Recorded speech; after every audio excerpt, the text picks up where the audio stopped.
Hello friends, मैं अमरेंद्र कुमार। स्वागत है आपका एजू पॉइंट में।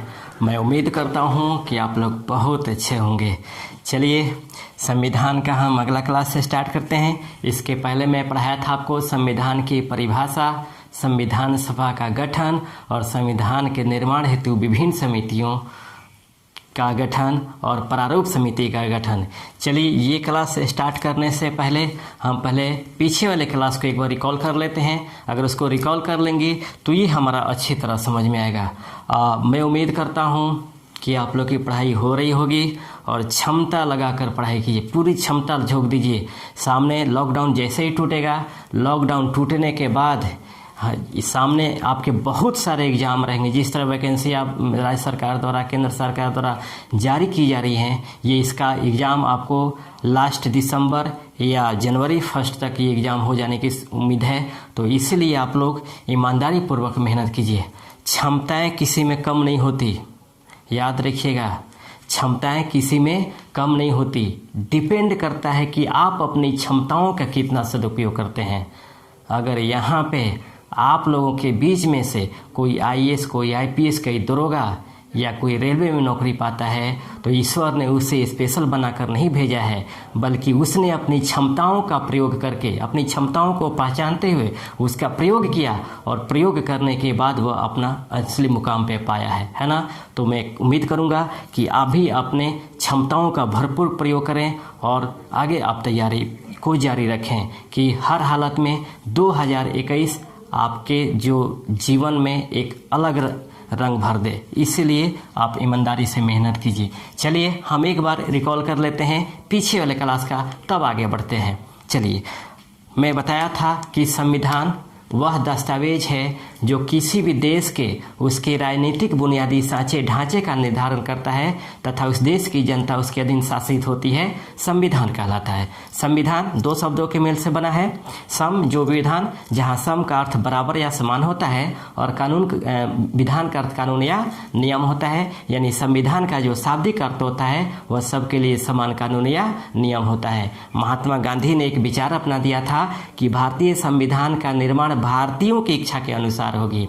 तब जाकर के संविधान सभा के गठन की मांग उठी और संविधान सभा के गठन के लिए संविधान सभा के शब्द का सबसे पहले जो प्रतिपादन किया था वह बाल गंगाधर तिलक ने अपने 1895 के स्वराज विधेयक में किया था, है ना। उसके बाद संविधान सभा के गठन के मांग को सबसे पहले प्रस्तुत किया था वह एम.एन. राय ने, यानी संविधान सभा गठन के मांग को रखा था एम.एन. राय ने 1934 में। उसके बाद मोतीलाल नेहरू ने सर्वप्रथम ब्रिटिश सरकार के सम्मुख संविधान सभा के गठन के मांग को प्रस्तुत किया था, लेकिन यह सफल नहीं हो पाया। आगे चल करके जब भारत में क्रिप्स मिशन आता है मार्च 1942 में, तब भारतीयों के लिए भारतीय संविधान सभा के गठन के मांग को स्पष्टता स्वीकार करता है, लेकिन इसे व्यवहारिक रूप दिया जाता है कब? जब भारत में मार्च 1946 में आता है कैबिनेट मिशन। कैबिनेट मिशन में 3 सदस्य थे। स्टेफर्ड क्रिप्स जो व्यापार मंडल के अध्यक्ष थे, उसके बाद पैंथिक लॉरेंस जो भारत के राज्य सचिव थे, और एबी अलेक्जेंडर जो नौसेना के अधिकारी थे। इन तीनों सदस्यों की कैबिनेट समिति ने भारतीयों के लिए संविधान सभा के गठन की मांग को स्पष्टता स्वीकार किया। जब स्वीकार किया तब संविधान सभा की जो पहली बैठक हुई वह 9 दिसंबर 1946 को हुई दिल्ली में, और 9 दिसंबर 46 को पहली बैठक में संविधान सभा का प्रथम अस्थायी अध्यक्ष बनाया गया डॉक्टर सच्चिदानंद सिन्हा को। लेकिन 2 दिन बाद यानी 11 दिसंबर 1946 को संविधान सभा का जो अस्थायी अध्यक्ष बनाया गया वह डॉक्टर राजेंद्र प्रसाद को बनाया गया, और उसी दिन संविधान सभा का जो संवैधानिक सलाहकार बनाया गया सर बी.एन. राव को बनाया गया था। Sir BN. राव ने ही संविधान के प्रारूप को तैयार किया था, न कि डॉक्टर भीमराव अम्बेडकर। डॉक्टर भीमराव अम्बेडकर प्रारूप समिति के अध्यक्ष थे, और लेकिन संविधान के प्रारूप को तैयार करने वाले थे सर बी.एन. राव, बेनेगल नरसिंह राव। उसके 2 दिन बाद यानी 13 दिसंबर 1946 को पंडित जवाहरलाल नेहरू ने उद्देश्य प्रस्ताव प्रस्तुत किया, और इस उद्देश्य प्रस्ताव को पारित किया गया 22 जनवरी 1947 को। और इसी उद्देश्य प्रस्ताव के तहत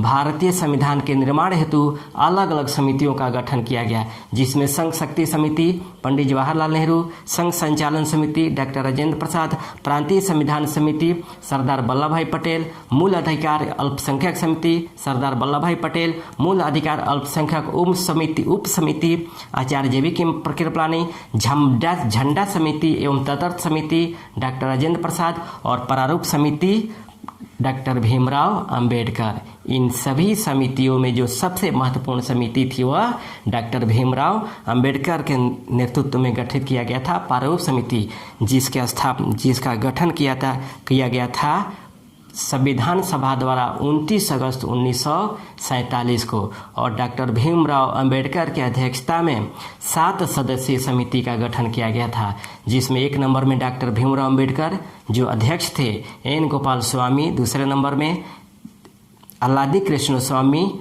तीसरे नंबर में, सैयद मोहम्मद सादुल्ला, के.एम. मुंशी और छठे नंबर में बी.एल. मित्र थे। जब इन्होंने त्याग पत्र दिया था तो इनके जगह एन माधवराव को सदस्य बनाया गया था। और 7वें नंबर में थे आपका डी.पी. खेतान। जब इनकी आकस्मिक मृत्यु हुई थी तब इनकी जगह टी.टी. कृष्णमाचारी को सदस्य बनाया गया था। हालांकि पिछले क्लास में मैं सीधे टी.टी. कृष्णमाचारी लिखा दिया था, लेकिन 7वें सदस्य में सबसे पहले डी.पी. खेतान थे। जब उनकी आकस्मिक मृत्यु हुई थी तब आपको टी.टी. कृष्णमाचारी को सदस्य बनाया गया था डी.पी. खेतान के मृत्यु के बाद। इतना ही पढ़ाया था। अब हम आगे चलते हैं।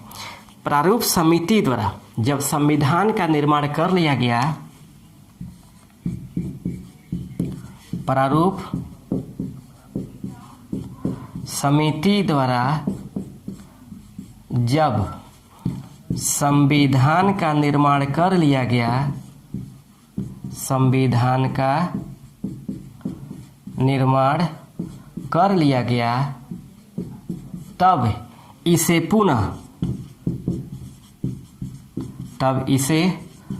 पुनः संविधान सभा में प्रस्तुत किया गया। संविधान सभा में प्रस्तुत किया गया। जब डॉक्टर भीमराव अंबेडकर ने संविधान का निर्माण कर लिया तो इसे पारित करने के लिए इसे पुनः संविधान सभा में प्रस्तुत किया। और संविधान सभा द्वारा संविधान को अंतिम रूप दिए जाने से पूर्व इस पर 3 वाचन किया गया।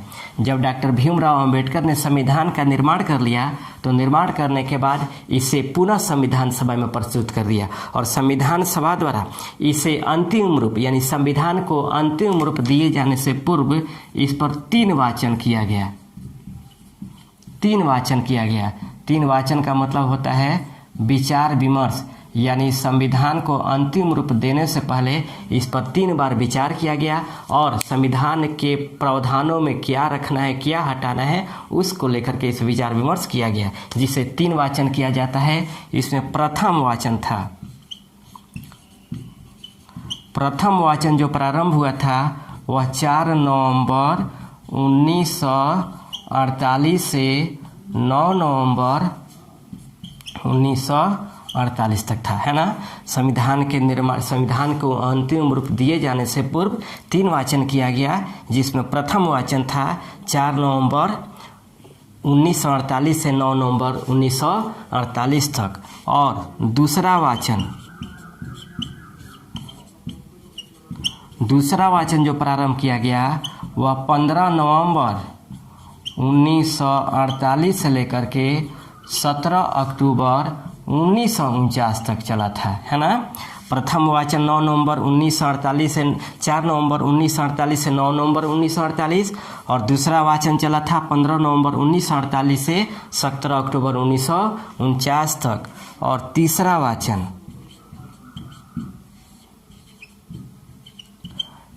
वाचन जो चला था वो आपको 14 नवंबर 1949 से 26 नवंबर 1949 तक चला था, है ना। और याद रखिएगा तीसरे वाचन के फलस्वरूप ही तीसरे वाचन के फलस्वरूप ही 26 नवंबर 1949 को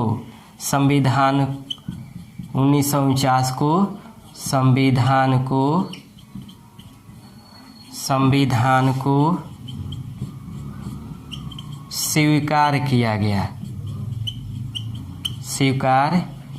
गया। याद रखिएगा, संविधान सभा में उपस्थित 284 सदस्यों ने अंतिम रूप से संविधान सभा में उपस्थित 284 सदस्यों ने अंतिम रूप से संविधान पर सिग्नेचर किया। 284 सदस्यों ने अंतिम रूप से संविधान पर हस्ताक्षर किया। संविधान पर हस्ताक्षर किया, जिनमें 8 महिलाएं भी थी,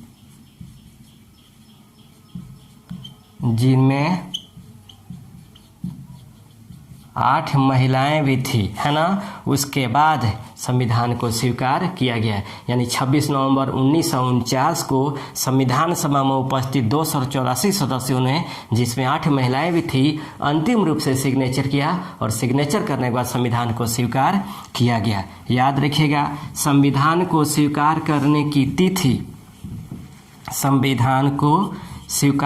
की तिथि यानी 26 नवंबर को प्रति वर्ष कौन सा दिवस मनाया जाता है? संविधान दिवस या विधि दिवस के रूप में मनाया जाता है ना। फिर समझिएगा, प्रारूप समिति यानी डॉक्टर भीमराव अंबेडकर ने की अध्यक्षता में जो प्रारूप समिति थी वह संविधान का निर्माण किया और निर्माण करने के बाद पुनः संविधान सभा में प्रस्तुत किया और संविधान सभा द्वारा संविधान को अंतिम रूप देने से पहले उस पर 3 बार वाचन किया और तीसरे वाचन के फलस्वरूप संविधान सभा में उपस्थित 284 सदस्यों ने, जिसमें 8 महिलाएं भी थी, अंतिम रूप से संविधान पर हस्ताक्षर किया 26 नवंबर 1949 को और उसी दिन संविधान को स्वीकार किया गया, है ना। इसलिए प्रतिवर्ष 26 नवंबर को संविधान दिवस या विधि दिवस के रूप में मनाया जाता है ना। उसके बाद संविधान सभा की जो अंतिम बैठक हुई,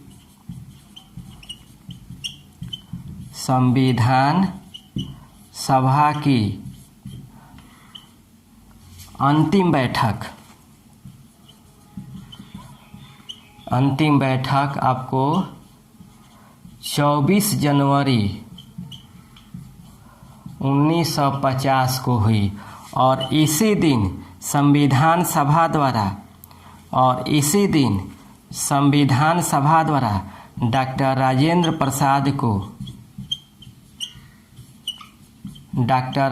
प्रसाद को भारत के प्रथम राष्ट्रपति के रूप में चुना गया, है ना। 24 जनवरी 1950 को डॉक्टर राजेंद्र प्रसाद को संविधान सभा द्वारा भारत के प्रथम राष्ट्रपति के रूप में चुना गया और 2 दिन बाद यानी 26 जनवरी 1950 को हमारा संविधान लागू हुआ, है ना। हमारा जो संविधान है वह लागू हुआ। याद रखिएगा, संविधान को स्वीकार करने की तिथि है 26 नवंबर 1949 और संविधान को लागू होने की तिथि है आपको 26 जनवरी 1950, है ना। और एक बात इसमें, संविधान सभा की जो टोटल बैठकें हुई थी वह 12 हुई थी। संविधान सभा की कुल बैठक जो हुई थी वह 12 बैठकें हुई थी, है ना। और संविधान के प्रारूप पर कुल 114 दिन बहस हुए थे, है ना।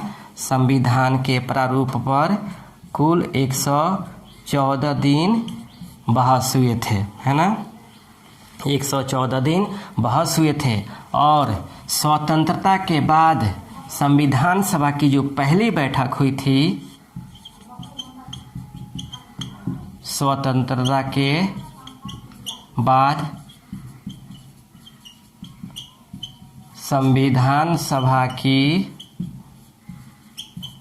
पहली बैठक 31 अक्टूबर 1947 को हुई थी, है ना। 31 अक्टूबर 1947 को हुई थी और संविधान के निर्माण में कुल 2 वर्ष 11 माह एवं 18 दिन का समय लगा था, है ना।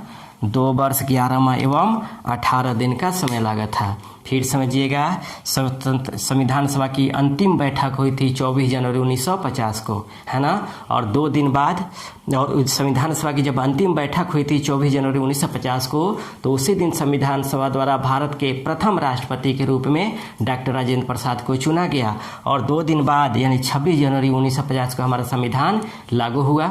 संविधान की सभा की जो कुल बैठकें हुई है वह आपको 12 बैठकें हुई हैं। संविधान सभा की जो अंतिम बैठक हुई वह 24 जनवरी 1950 को हुई। संविधान सभा की जो पहली बैठक हुई वो 9 दिसंबर 1946 को हुई। और स्वतंत्रता के बाद संविधान सभा की पहली बैठक 31 अक्टूबर 1950 को हुई। संविधान को पारित करने से पूर्व उस पर 3 बार वाचन किया गया था। संविधान के प्रारूप पर 114 दिन बहस हुए थे और संविधान के निर्माण में कुल 2 वर्ष 11 माह एवं 18 दिन लगा था, है ना।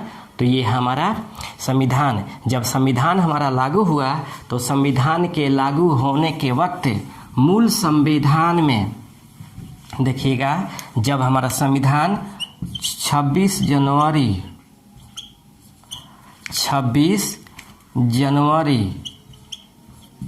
1950 को लागू हो गया, तो संविधान के लागू होने के वक्त हमारे मूल संविधान में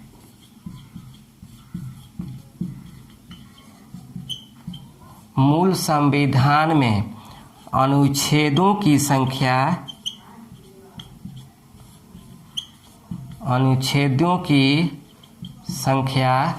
395 थी, भागों की संख्या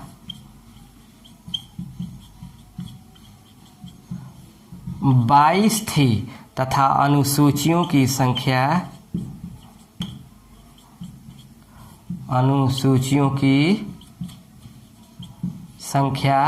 8 थी, है ना। लेकिन वर्तमान में अगर गणना की दृष्टि से देखा जाए तो आपको वर्तमान में जो अनुच्छेदों की संख्या है वह 444 से 448 है, भागों की संख्या 25 है और अनुसूचियों की संख्या 12 है ना। जब संविधान हमारा लागू हुआ तो मूल संविधान में अनुच्छेदों की संख्या 395, भागों की संख्या 25 तथा अनुसूचियों की संख्या 8 थी। लेकिन वर्तमान में अगर गणना की दृष्टि से देखा जाए तो अनुच्छेदों की संख्या 444 या 448 है, भागों की संख्या 25 है और अनुसूचियों की संख्या 12 है ना। तो ये हमारा संविधान की परिभाषा, संविधान सभा का गठन और प्रमुख समितियां और उनसे संबंधित निर्माण प्रक्रिया थी। अब हम बात करते हैं संविधान की उद्देशिका की, है ना। संविधान की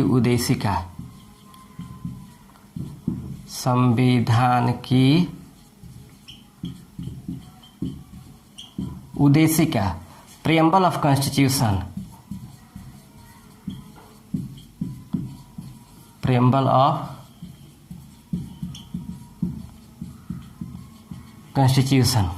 समझिएगा, देखिए उद्देशिका जो है यह संविधान का मुख्य आधार है।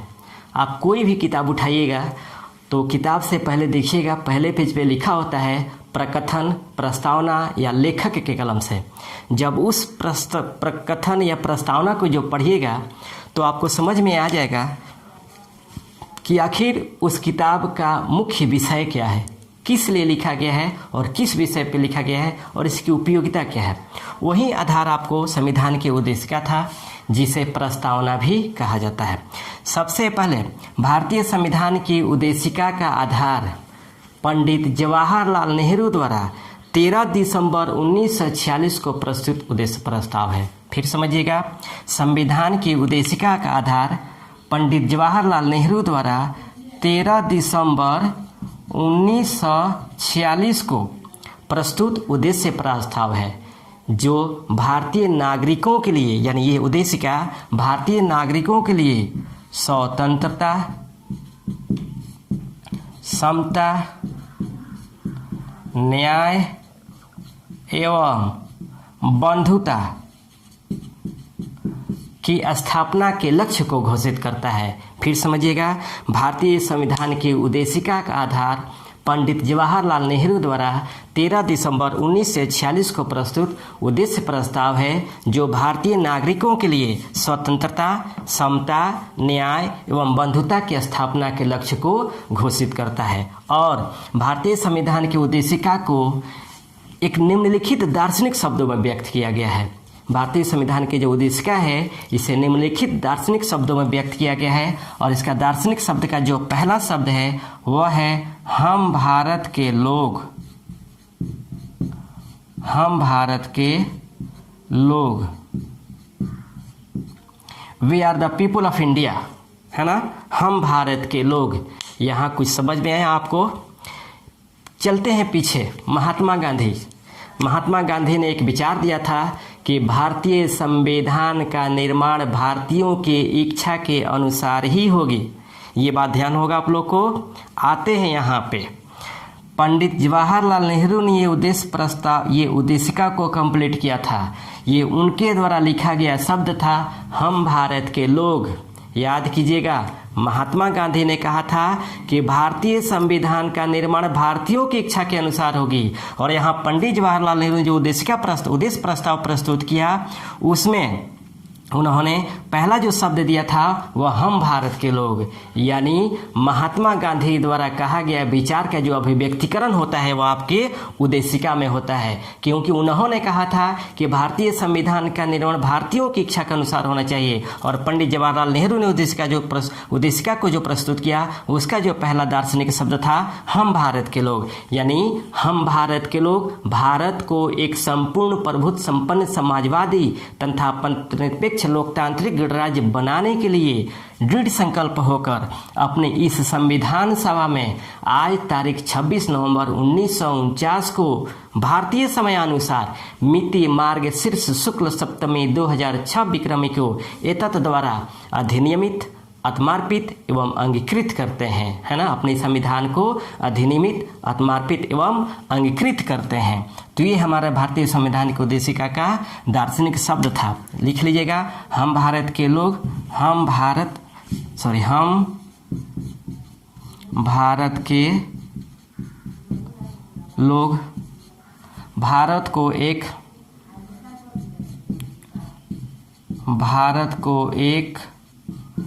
संपूर्ण प्रभुत्व संपन्न, हम भारत के लोग भारत को एक संपूर्ण प्रभुत्व संपन्न समाजवादी,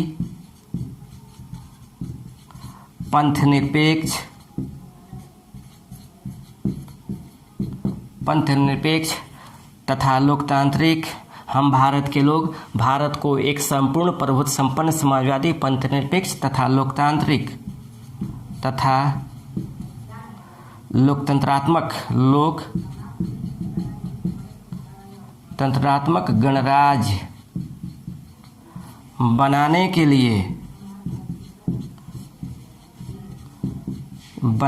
लिए डैश आगे और भी है, बनाने के लिए दृढ़ संकल्प होकर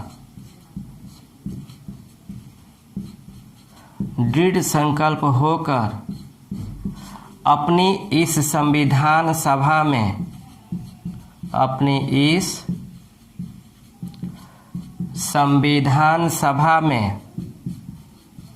आज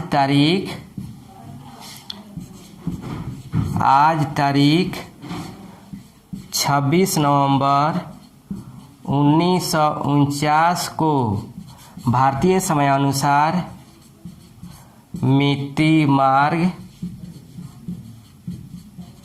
शीर्ष शुक्ल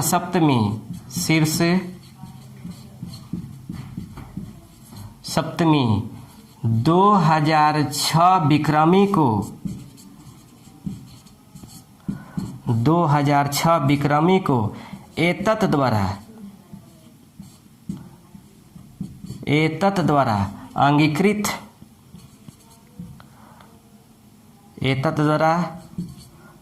अंगीकृत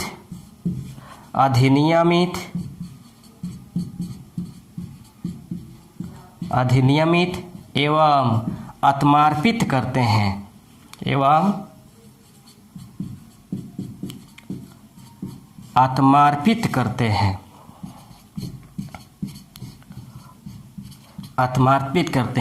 तो ये हमारे संविधान की उद्देशिका का दार्शनिक शब्द था। अब देखिए, जब उद्देशिका को संविधान का अंग बनाया गया तो यह प्रश्न उठा, इसको स्क्रीनशॉट ले लीजिएगा आप लोग।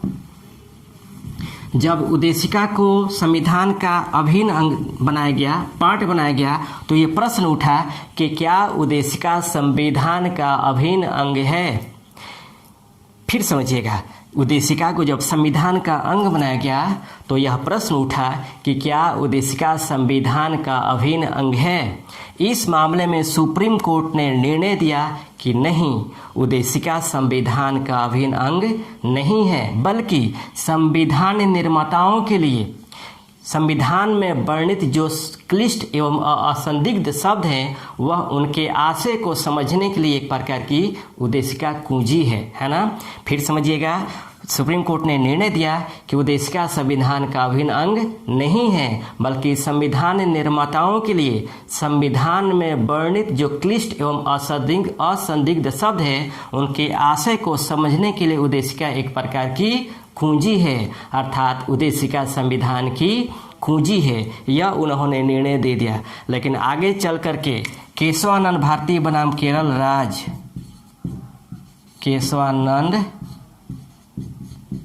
भारती बनाम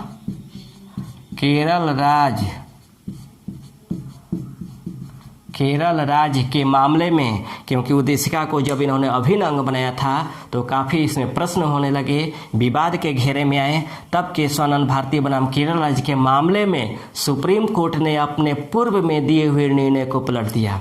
याद रखिएगा, यह सुप्रीम कोर्ट को अधिकार है कि पूर्व में जो निर्णय दिया हुआ है और उसको लगता है कि हमने जो पूर्व में निर्णय दिए हैं वह संविधान सम्मत नहीं है, तो पुनः अपने दिए हुए निर्णय को पलट सकता है। और उसी अधिकार का प्रयोग करते हुए सुप्रीम कोर्ट ने केशवानंद भारती बनाम केरल राज्य के मामले में यह निर्णय दिया कि नहीं, उद्देशिका संविधान का अभिन्न अंग है और उसमें संशोधन तो किया जा सकता है, लेकिन उसके मूलभूत ढांचे में कोई परिवर्तन या छेड़छाड़ नहीं किया जा सकता है ना। सुप्रीम कोर्ट ने अपने पूर्व में दिए हुए निर्णय को पलट दिया और केशवानंद भारती बनाम केरल राज्य के मामले में निर्णय दिया कि उद्देशिका संविधान का अभिन्न अंग है तथा इसमें संशोधन तो किया जा सकता है, लेकिन इसके मूलभूत ढांचे में छेड़छाड़ या कोई परिवर्तन नहीं किया जा सकता।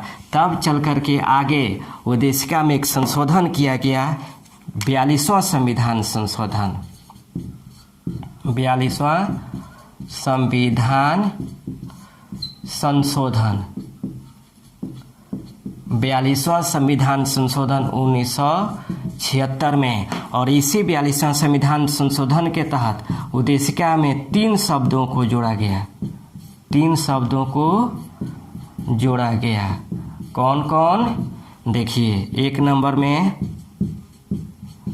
समाजवादी, 2 नंबर में पंथ निरपेक्ष और तीसरा नंबर में अखंडता।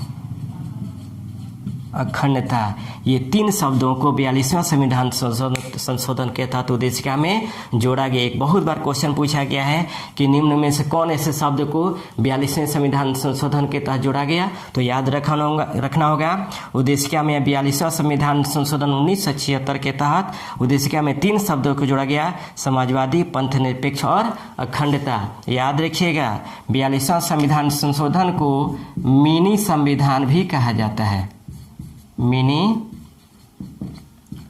संविधान भी कहा जाता है। वो इसलिए क्योंकि सबसे अधिक भारतीय संविधान के सबसे अधिक प्रावधानों में जो संशोधन किया गया है वह 42वां संविधान संशोधन में किया गया था, है ना। अब देखें, उद्देशिका को महत्व को देखते हुए, उद्देशिका की जो महत्व थी उसके महत्व को देखते हुए के.एम. मुंशी ने, उद्देशिका के महत्व को देखते हुए के.एम. मुंशी ने इसे राजनीतिक जन्मपत्र की संज्ञा दी थी। महत्ता को देखते हुए के.एम. मुंशी ने राजनीतिक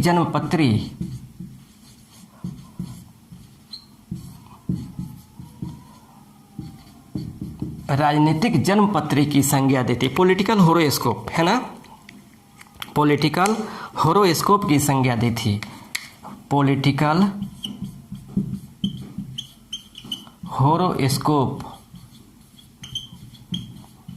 होरोस्कोप की संज्ञा दी थी। तो ये हमारा संविधान की परिभाषा, संविधान सभा का गठन, विभिन्न समितियां और संविधान की उद्देशिका है। मैं उम्मीद करता हूं कि ये क्लास आपको पसंद आए होंगे। चलिए, बाकी नेक्स्ट क्लास के लिए हम फिर दोबारा हाजिर होंगे। तब तक के लिए हम इतना ही रहने देते हैं। आप लोग ईमानदारी पूर्वक मेहनत कीजिए और एंजॉय के साथ मेहनत कीजिए, प्रेशर लेकर नहीं कि हम प्रेशर लेकर पढ़ाई करें। प्रेशर लेकर आज तक कुछ नहीं हुआ है ना। कभी भी एकदम फ्री माइंड होकर के पढ़ाई कीजिए, है ना। ये नहीं कि हाथ पैर तोड़ करके बैठ जाएं कमरे पे उसका पढ़ाई करें, उस नहीं, एकदम सिंपली तरीके से और फ्री माइंड होकर पढ़ाई कीजिए। Okay, thank you, best of luck.